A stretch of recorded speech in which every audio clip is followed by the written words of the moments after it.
xotin olishiga birinchi ayolni o'zi ham rozi bo'layotgan nuqtalarni guvohi bo'laman. Ayrim ayollarning o'zi ham turmush o'rtog'ini ikkinchi xotinga uylanishiga, ya'ni shar'iy nikoh qilishiga rozilik bildirishyapti. Bunga sabab nima bilasizmi? Mol dunyo.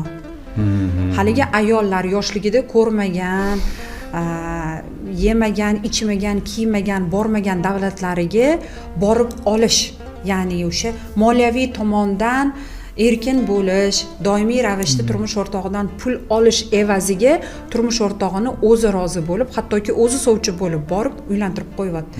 Ya'ni nikohlab qo'yishyapti. Bilasizmi, bu narsa qanchagacha davom etadi? Maksimum uzog'i 1 yilga davom etadi.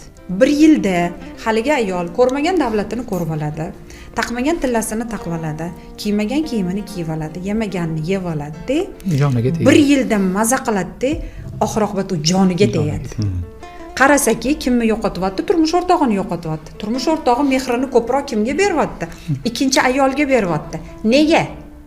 Sababi birinchi turmush o'rtoqni, ya'ni birinchi oilasiga kelsa, ota-ona birinchi oila bilan yashaydi. Bola chaqa, ayol kishi birinchi turmush o'rtoq ota-onaga qaraydi, uy ishlariga qaraydi, farzandlarga qaraydi, qaynona-qaynota bor xonadon kamdan kam uyiga yordamchi oladi. Hamma ishlarni tamoman birinchi ayol bajaradi. Ikkinchi ayolligiga borsa nima? Shag'amlar yoqilgan, muzikalar qo'yilgan, romantik atmosfera.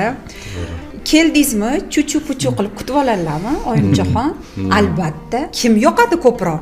Ikkinchi ayol yoqadi.